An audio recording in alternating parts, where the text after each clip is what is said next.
نحمده ونصلي على رسوله الكريم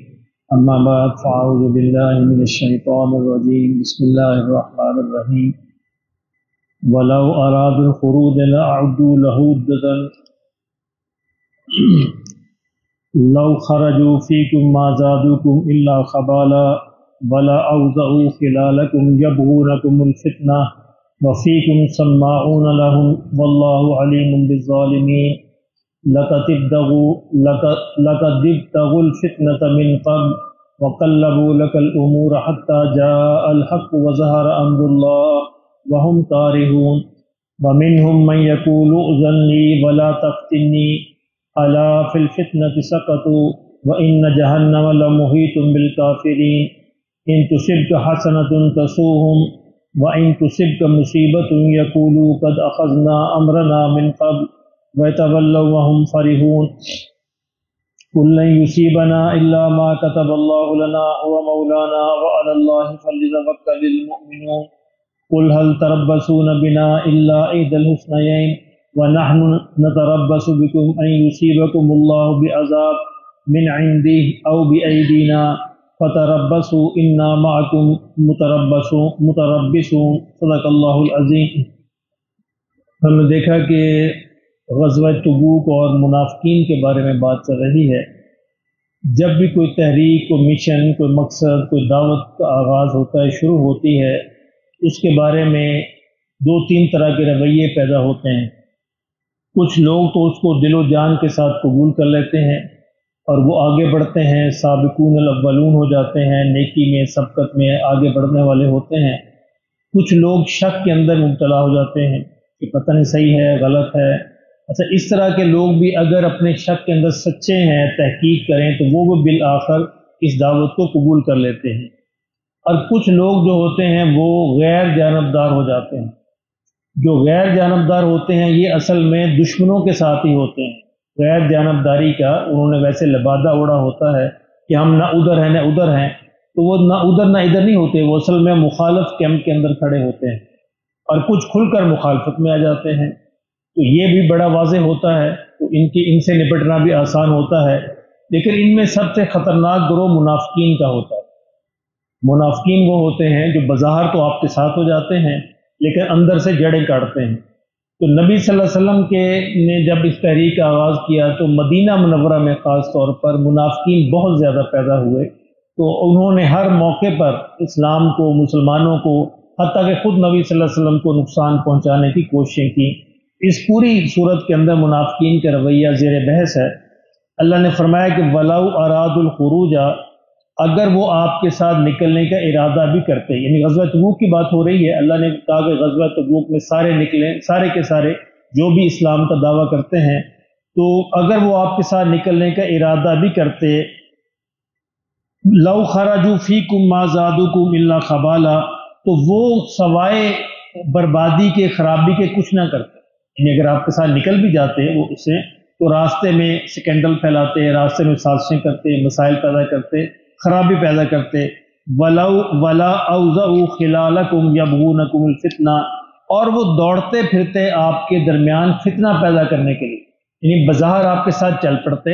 لیکن ان کی پوری کوشش ہوتی کہ مسلمانوں کے درمیان فتنہ پیدا ہو جاتا، اس لیے بہتر ہے وہ نہیں گئے۔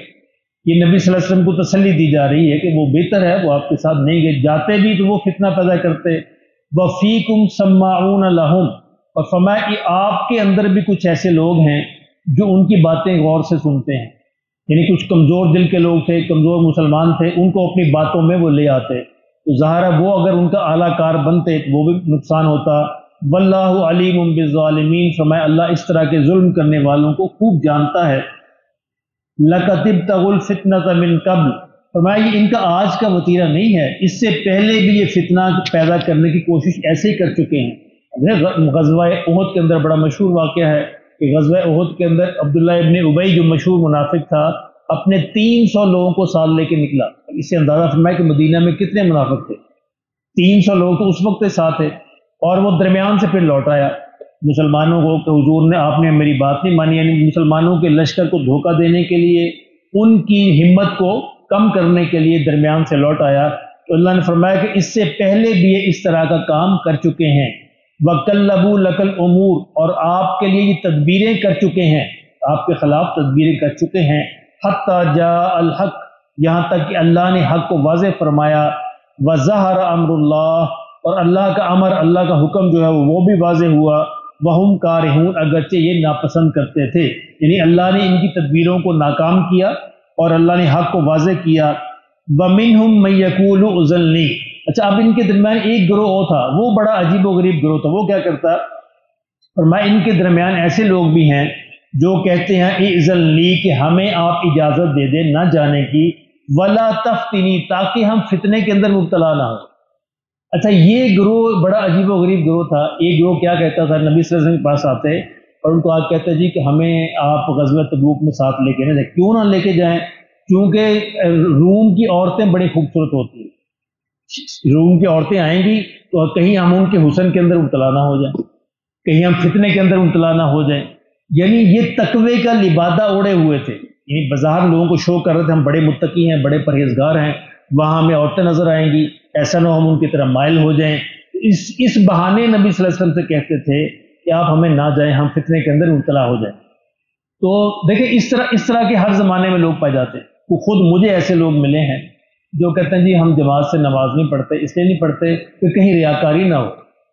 اب دیکھیں بظاہر وہ متقی بنتے ہیں کہ حالانکہ اللہ کے حکم کو، اللہ کے رسول کے حکم کو پس پش ڈال رہے ہیں، جی ہم جماعت سے اس لیے نماز نہیں پڑھتے کہیں ریاکاری نہ ہو جائے، متقی بنتے ہیں، حالانکہ یہ غلط ہے، بالکل غلط ہے، اللہ رسول کے حکم کے خلاف ہے۔ تو ریاکاری سے ضرور بچیں، لیکن اللہ کے رسول نے یہ نہیں کہا کہ ریاکاری کے لیے نماز نہ پڑھو، مسجد میں آنا پڑے گا، جماعت میں شامل ہونا پڑے گا۔ تو یہ ایک گروہ ہوتا ہے جو تقوی کی آڑ میں بظاہر تقوی کی چادر اوڑھتے ہیں اور مقصد ان کا کچھ اور ہوتا ہے۔ تو یہاں بھی وہ آئے نبی صلی اللہ علیہ وسلم کے پاس کہ ہمیں آپ ساتھ نہ لے کر جائیں، وہاں پہ عورتیں ہوں گی اور ہم ان کے حسن سے متاثر ہو جائیں گے، فتنہ پیدا ہو جائے گا، تو بہتر ہے۔ اللہ نے فرمایا الا فی الفتنۃ سقطوا، لوگوں جان لو یہ تو پہلے ہی فتنے میں گر چکے ہیں، اور کیا فتنے میں مبتلا ہونا ہے، یعنی اللہ کو نہیں مانتے، اللہ کے رسول کو نہیں مانتے، ان کا حکم نہیں مانتے، تو یہ تو پہلے ہی فتنے کے اندر گر چکے ہیں۔ وَإِنَّ جَهَنَّمَ لَمُحِيطٌ بِالْكَافِرِينَ، فرمایا ان کو تو جہنم گھیرے ہوئے، اس طرح کے کافروں کو جہنم گھیرے ہوئے ہے، یہ لازمی اس کے اندر گر کر رہیں گے۔ ان تصبک حسنۃ، میں مسلمانوں جان لو اگر تمہیں کوئی اچھائی، کوئی بھلائی پہنچتی ہے، تسوہم، تو یہ ان کو بڑا برا لگتا ہے۔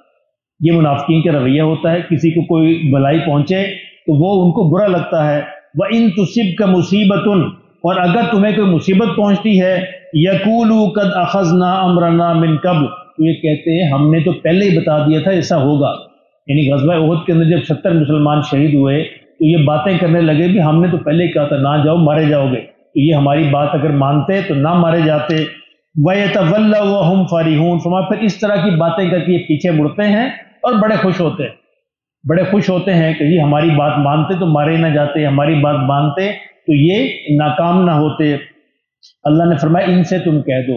قُل لَن يُصِيبَنَا إِلَّا مَا كَتَبَ اللَّهُ لَنَا، کہ کوئی مصیبت ہمیں نہیں پہنچ سکتی جو اللہ نے ہمارے مقدر میں کہ وہی پہنچے گا، ہمارا اس پر ایمان ہے، تقدیر پر ایمان ہے، اگر کوئی مصیبت ہمیں پہنچے تو پھر وہ اللہ کی طرف سے مقدر تھی، بس ہم اسے صبر سے برداشت کریں گے، بس وہ ہمارے لیے آزمائش ہوگی، ہمارے لیے کوئی مسئلہ نہیں ہے۔ ہوا مولانا، اللہ ہی ہمارا مولا، ہمارا آقا ہے۔ وعلی اللہ فلیتوکل المؤمنون، اور ہم تو اللہ ہی پر توکل کرتے ہیں، یعنی ہمیں کوئی اس سے مسئلہ نہیں، ناکام ہو جائیں تب بھی ہمارا اللہ پہ بھروسہ ہے، کامیاب ہو جائے تب بھی اللہ پہ بھروسہ ہے، اس لیے کہ اللہ کے اذن کے بغیر، امر کے بغیر کوئی مصیبت نہیں پہنچ سکتی۔ قل هل تربصون بنا الا احدى الحسنيين، فرمایا آپ ان سے کہہ دیجئے کیا تم اس بات کے منتظر ہو کہ مسلمانوں کو دو میں سے ایک بات پہنچے؟ دو میں سے ایک بات تو کیا مطلب ہے کہ یا تو مسلمان غازی بنیں گے یا شہید ہوں گے، یعنی شہید ہوں گے تب بھی کامیاب ہیں، غازی ہو گئے تب بھی کامیاب ہیں، یعنی اگر شہید ہو گئے بظاہر ناکام ہو گئے، فرمایا مسلمانوں ان کو بتا دو ہم تو پھر بھی کامیاب ہیں، اور اگر فتح پا گئے ہم پھر بھی کامیاب ہیں۔ ان دونوں میں سے ایک بات فرمایا ہمیں پہنچے گی، ایک ہی بات ہوگی نا، اور دونوں صورتوں میں ہم کامیاب ہوں گے۔